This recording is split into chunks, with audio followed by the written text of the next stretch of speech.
Ich bin Martin, ich bin 31 Jahre alt, ich wohne seit 10 Jahren im wunderschönen Leipzig. Ich arbeite als Cutter beim Fernsehen, aber eigentlich bin ich extremer Musiknerd. Ich habe eine eigene Radiosendung und einen Blog. Herzlich willkommen zum Miserable Monday hier auf Radio T oder auf Mixcloud mit mir, Martin Homme. Meine Radiosendung nehme ich in meinem Kleiderschrank auf, das ist richtig. Ich bin Musiker, spiele in einer Band.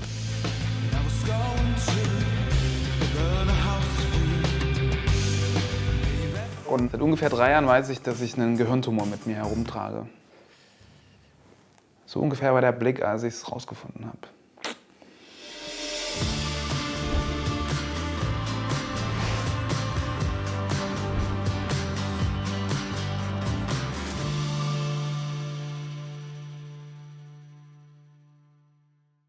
Die Gehirntumordiagnose ist etwas, was kein Mensch braucht. Das ist richtig überflüssig, das wirft das ganze Leben durcheinander. Wobei man sagen muss, dass es ein Spektrum gibt. Also von, da können wir überhaupt nichts mehr machen, bis hin zu, damit kann man wahrscheinlich sogar ohne medizinischen Eingriff relativ gut leben. Ist irgendwie alles dabei. Bei mir ist es so eine Sonderform. Was es genau ist ein bisschen komplizierter. Ich würde es beschreiben als einen Klumpen. Ein Tumor in deinem Kopf. Das ist eine verirrte Zelle aus deiner ursprünglichen Eispermien-Zellteilungsphase. Tissue-Issue, das begleitet dich ja dein Leben lang schon. Manchmal ist ein bisschen extra halt nicht so gut. Manchmal ist es gut, manchmal nicht so gut. Das ist ein Einschnitt irgendwie so ins Leben. So. Also das ist halt was zum Alter gehört vielleicht auch so.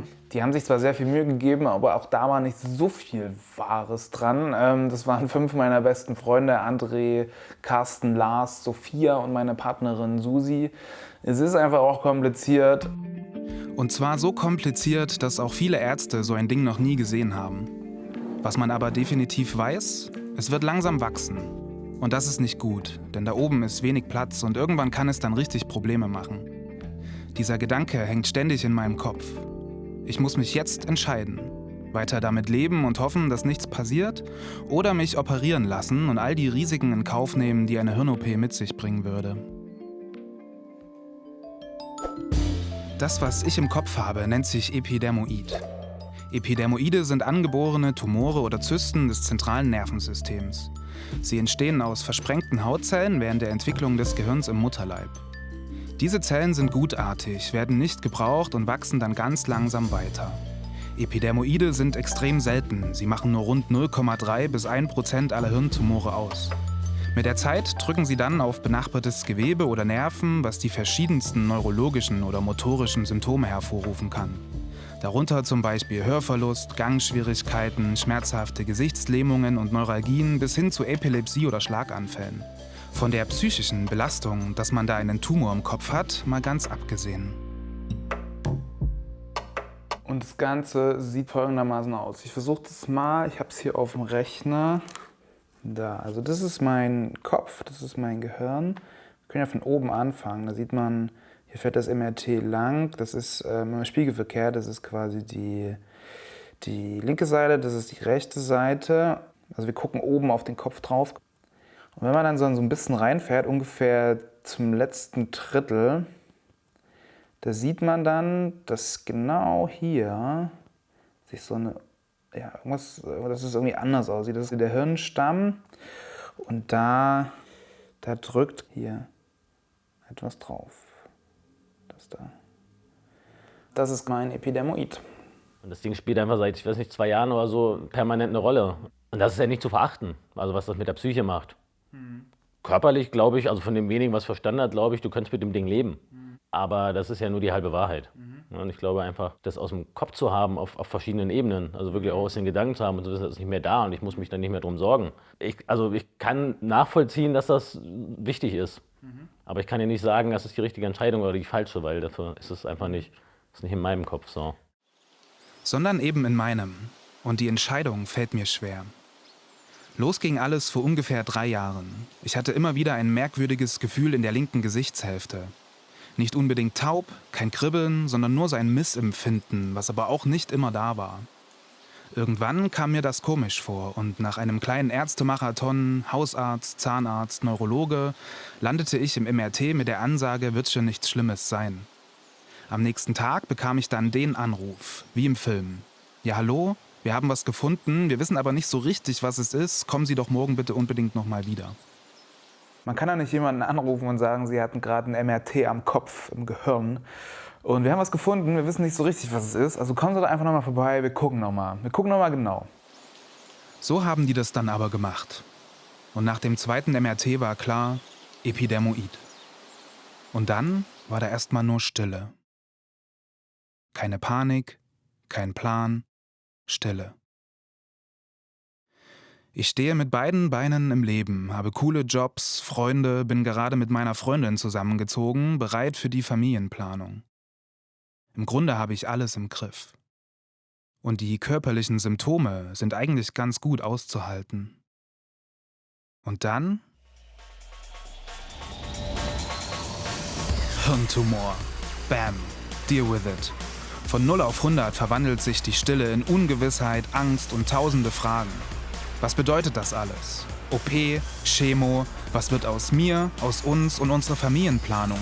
Was wird aus meinen Jobs und meinen Träumen? Und am Ende, werde ich die Nummer überhaupt überleben?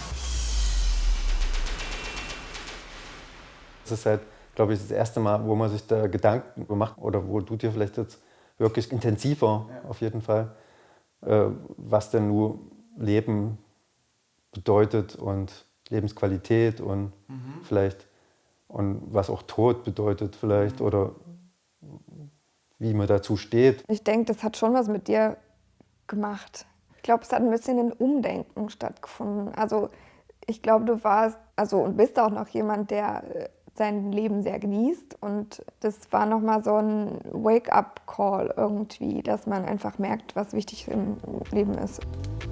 Nach einigem Hin und Her finde ich einen Neurologen, der weiß, was Epidermoide sind und mich seither ziemlich gut betreut. Nach dem ersten Gespräch mit ihm gibt es dann auch einen Plan. Watch and wait. Heißt, ich mache alles weiter wie bisher und wir kontrollieren 3 Jahre lang, ob sich das Ding verändert und entscheiden dann. Außerdem rät er mir zu einer Psychotherapie und den Rat nehme ich an.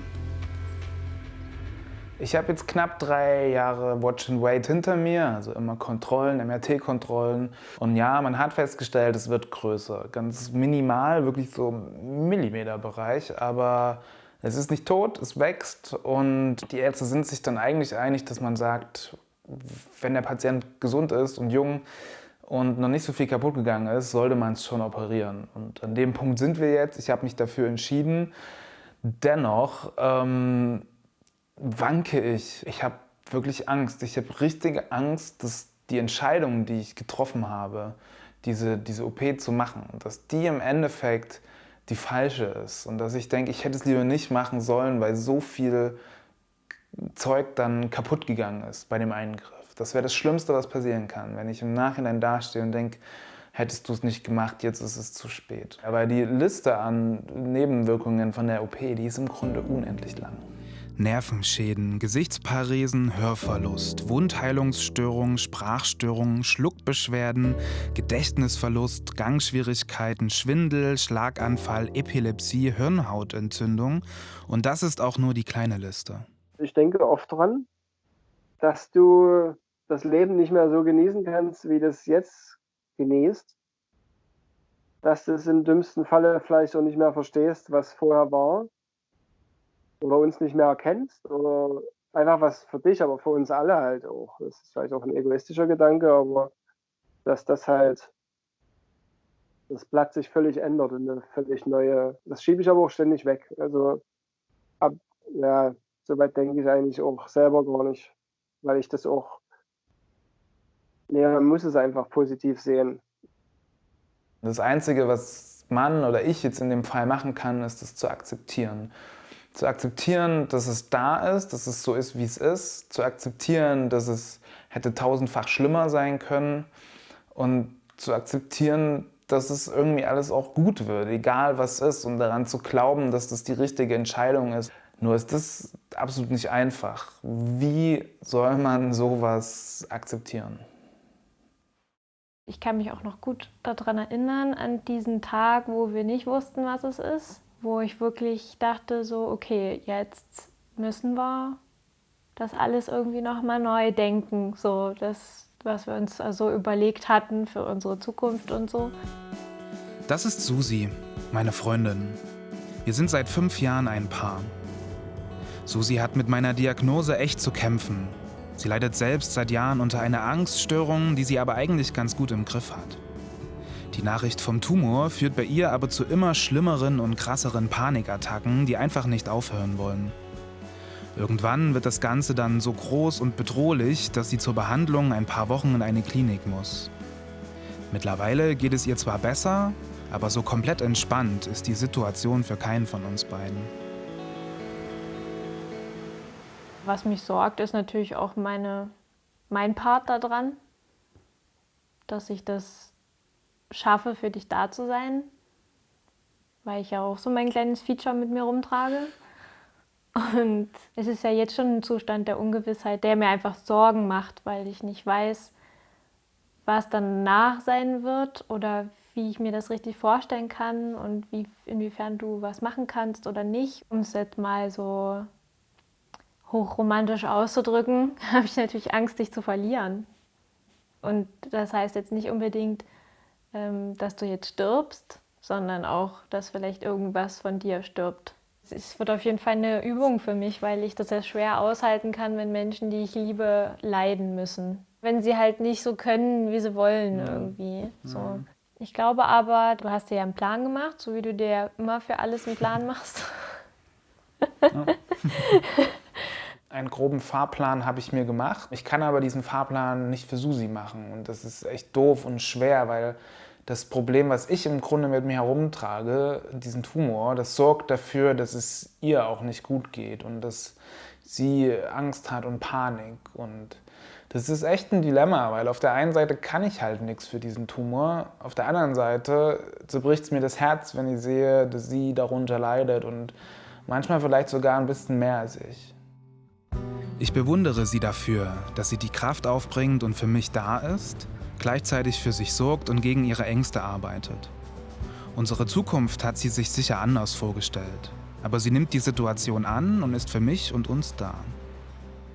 Als wir die Diagnose bekommen hatten, oder wir, ich sag schon wir, da hast du ja erstmal dran gearbeitet, damit klarzukommen, damit zu leben und das anzunehmen. Und da stand ja keine OP im Raum. Und den Unterschied merke ich ja klar deutlich zu diesem Jahr und zu der Phase jetzt, seitdem wir uns dazu entschieden haben. Und das war auch tatsächlich für mich schwierig, das zu akzeptieren, dass du das machen möchtest. Für mich hat es in dem Moment sich nicht nach dem richtigen Moment angefühlt.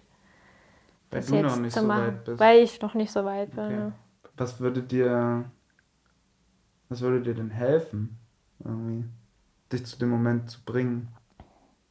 Ja, das weiß ich halt nicht. Wahrscheinlich gibt es den nie. Ich verstehe das natürlich.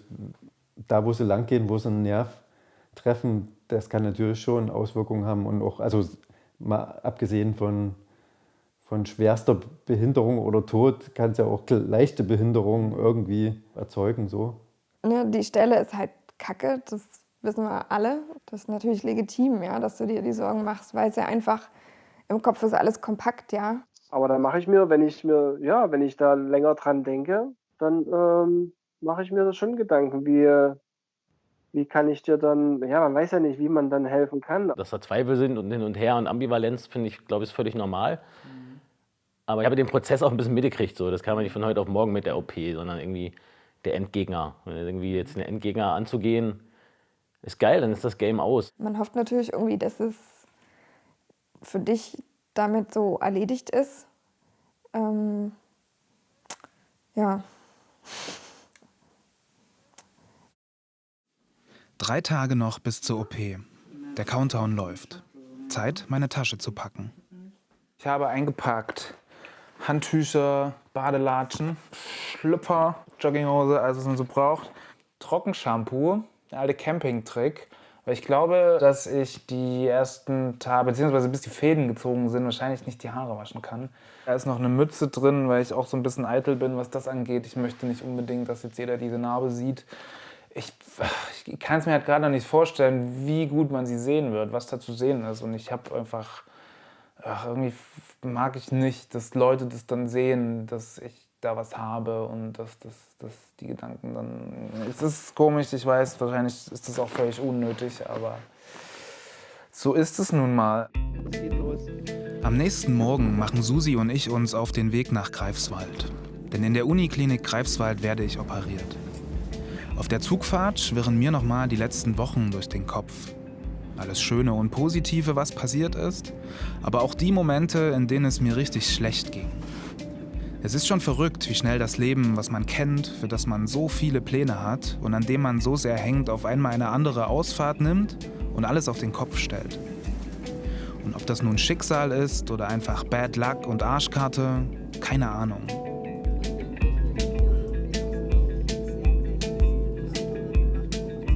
Den letzten gemeinsamen Abend verbringen wir in unserer Ferienwohnung, in der Susi für den Rest der Woche auch wohnen wird.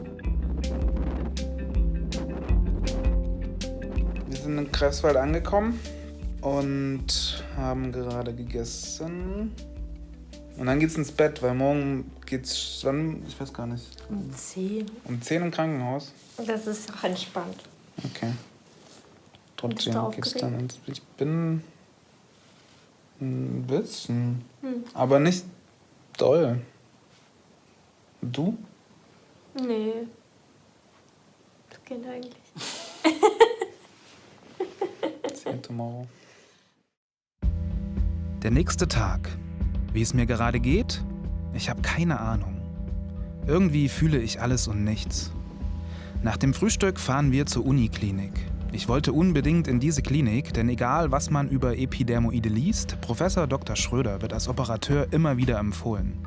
Seit 30 Jahren ist er Neurochirurg. Warum man den Wunsch hat, beruflich Gehirne zu operieren, das ist mir nicht ganz klar. Ich fand das am spannendsten. Ja? Schon als Student im ersten Studienjahr habe ich immer am liebsten Anatomie gelernt, Nerven und Hirn. Und dann habe ich einmal zusehen dürfen in der Neurochirurgie. Ich wollte erst Handchirurg werden oder so. Und da habe ich gedacht, nee, Neurochirurgie, das ist es. Das ist das Spannendste, die höchst entwickelte Materie und du kannst daran arbeiten. Ja. Auch wenn man die Bilder von der Operation sieht, das ist total ästhetisch. Ästhetisch also. Ah ja. Bisher habe ich mein Gehirn ja nur auf MRT-Bildern gesehen und fand es eher komisch. Aber vielleicht muss man auch der Typ dafür sein. Professor Dr. Schröder hat bis jetzt ca. 5000 Gehirne operiert. Epidermoide machen davon nur einen Bruchteil aus. Ich glaube, unsere Serie sind jetzt 38. Okay. Aber ich habe auch welche von auswärts operiert, also Okay. in Kuwait und in Kairo, die sind da nicht drin. Okay. Also ich denke mal knapp über 40, 45, aber die sind auch nicht so sehr Das häufig. ist schon selten, ne? Ja, das sind seltene Tumoren. Macht's die OP dadurch auch besonders? Nur die OP ist eigentlich immer ganz nett, weil da kein Tumor ist. Das heißt, der ist nicht durchblutet, das blutet nicht, man hat immer einen schönen Blick. Nur die Kapsel ist durchblutet. Ja. Innen drin ist ja, wissen Sie ja, Abschürfungen von der Haut, die sich da einfach ansammeln. Und dadurch, dass der Tumor klein ist, sollte es eigentlich so gehen, dass man alles identifizieren kann. Wenn man diese Riesentumoren hat, dann operierst und irgendwo zwischendrin kommt auf einmal ein Nerv oder kommt eine kleine Arterie oder so, ne, weil das alles umwachsen hat schon. Und dann ist es manchmal die Kapsel so verbacken, dass man die ganz schlecht abkriegt. Das könnte auch passieren, dass eine Kapsel bei mir jetzt auch drin bleiben muss. Richtig. Ne? Wenn wir sehen, dass es gerade, Sie haben gar keine Symptome, dann wollen wir natürlich alles tun, dass es so bleibt. Man kann das nie 100% versprechen, aber wir wollen unser Bestes tun. Wenn ich dann sehe, dass ein bisschen Kapsel dran ist und ich weiß, wenn ich die abziehe, dann ist der Nerv hin, weil er nicht mehr durchblutet wird. Der ist ja nicht, dass er durch ist, aber die kleinen Gefäße, die mit dem Nerven laufen, wenn die weg sind, dann funktioniert er auch nicht. Und das ist nicht schön. Ja, schön wäre das auf jeden Fall nicht. Aber ich habe ein gutes Gefühl, dass er das schon machen wird. Es gefällt mir, wie sachlich er über das Thema redet. Abschürfungen, schöner Blick, nette OP, als wäre das alles völlig normal. Das beruhigt mich, denn um ehrlich zu sein, so richtig toll war der erste Tag hier heute nicht. Tag 1. Ich habe viel gewartet heute. Mir wurde Blut abgenommen. Ich habe ein paar Tests gemacht, 1000 Gespräche gehabt, 1000-mal selber erzählt, 1000-mal die gleichen Fragen gehabt. Bei der Anästhesie gewesen, der war ein bisschen komisch, der Anästhesist. Und ja, ich fühle, es ist so eine Mischung aus alles und nix. Also jetzt gerade denke ich so, okay, wird. Aber manchmal überkommt es mich einfach und dann muss ich auch mit den Tränen kämpfen und denke, oh, ich habe gerade so eine Angst vor morgen. Aber es nützt ja nichts, wird alles gut, glaube ich. Und ja, morgen 7:15 Uhr werde ich abgeholt. Und dann wird aufgebohrt. 4 Stunden soll es dauern. Und ich werde versuchen, irgendwie zu schlafen und dann hoffen, dass das irgendwie alles schnell vorbei ist und ich danach keine Schmerzen habe, keine Dollen oder keine Defizite, die es jetzt noch nicht gibt. Das wäre wirklich die größte Angst.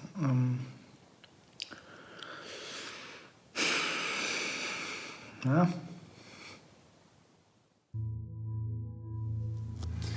Die Nacht war kurz. Was vor allem an der Geräuschkulisse hier im Zimmer lag. Ich habe nochmal geduscht gerade. Bitte mein sexy Outfit an. Und dann geht's gleich los. See you on the other side.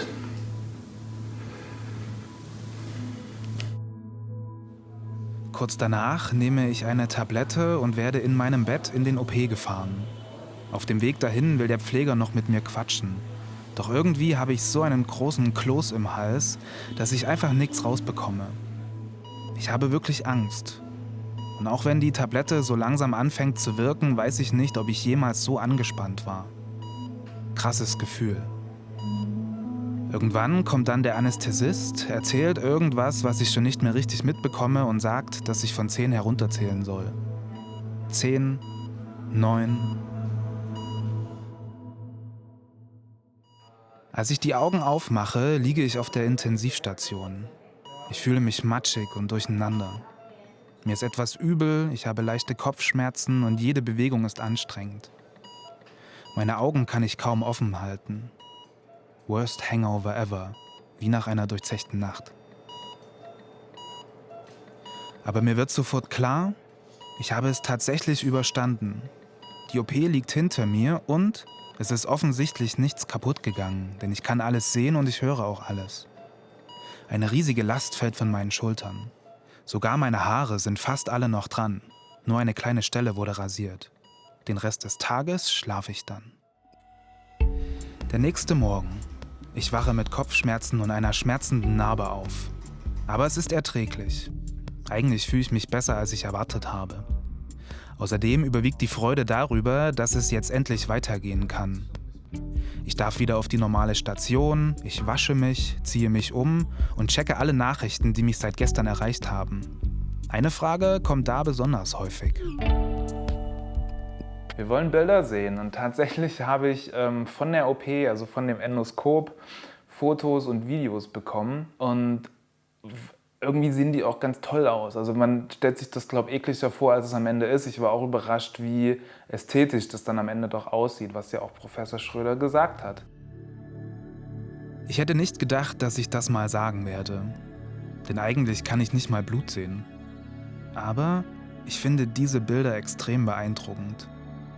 Es ist irgendwie was anderes. Der Blick auf das eigene Gehirn und auf die Stelle, die mir jetzt schon so lange Probleme macht. Abgefahren.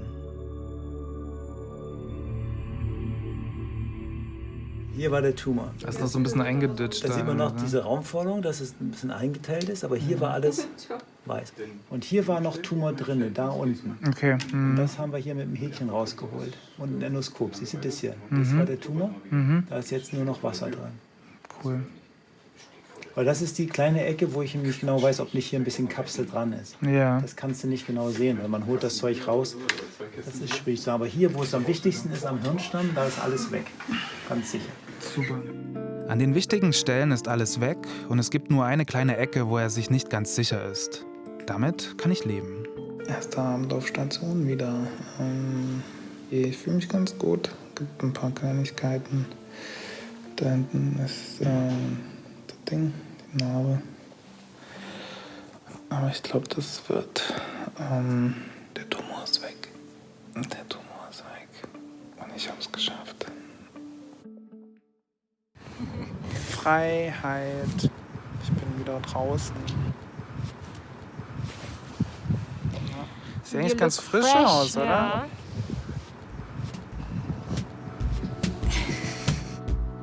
Am 4. Tag nach der OP verlasse ich das Krankenhaus. Noch etwas wackelig auf den Beinen, aber ohne Schmerzen oder andere Symptome. Wahnsinn, wie schnell das jetzt alles ging. Wir bleiben noch 2 Tage in Greifswald, um einfach in der Nähe zu sein, falls noch was ist. Und dann geht's auch schon zurück nach Hause. Mir ist zwar klar, dass ich noch extrem vorsichtig sein muss und jetzt nichts überstürzen darf. Aber der Gedanke, dass so langsam wieder die Normalität beginnt, der ist richtig gut. Insgesamt dauert meine Heilungsphase ca. 3 Monate. Ich gehe viel spazieren, schlafe, esse, höre Musik. Vor allem am Anfang merke ich, dass mein Körper den Eingriff nicht einfach so wegsteckt und ich viel Geduld und Ruhe brauche. Nicht unbedingt meine leichteste Übung. Zum Glück habe ich meine Freunde. Susi, Sophia, Lars, Carsten und André sind die mich durch diese Zeit tragen, aufmuntern und unterstützen und ohne die ich es nicht schaffen würde.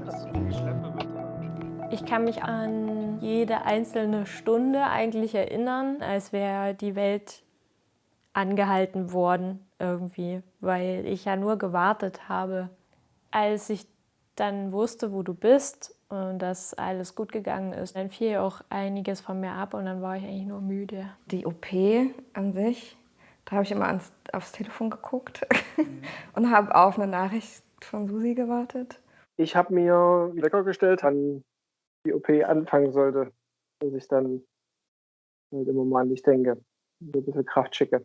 Und dann schrieb Susi irgendwann, dann schickte sie dieses relativ krasse Foto von der Intensiv, irgendwie Martin oben ohne, aber... Und dann auch von dir die Nachricht, dass du halt irgendwie mit 3 Leuten gesprochen hast und dann musstest du dich erstmal übergeben. Ja.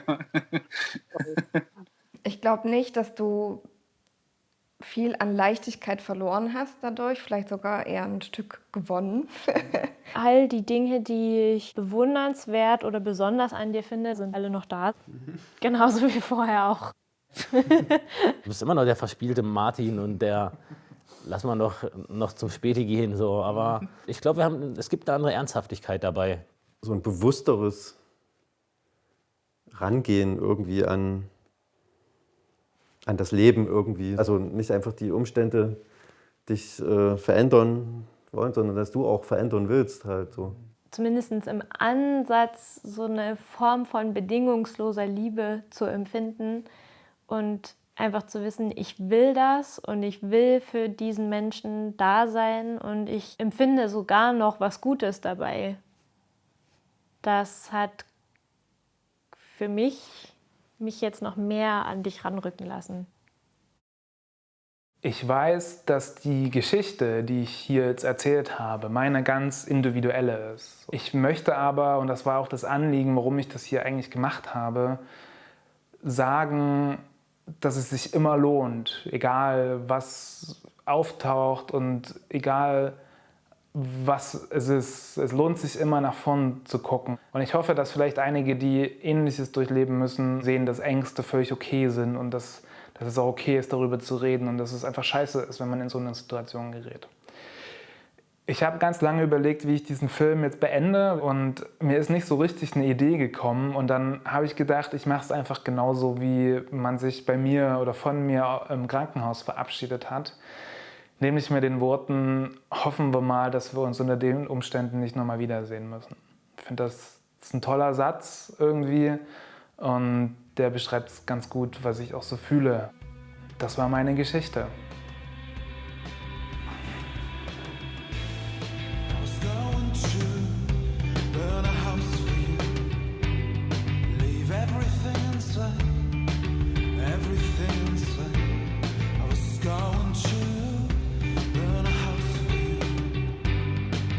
Everything inside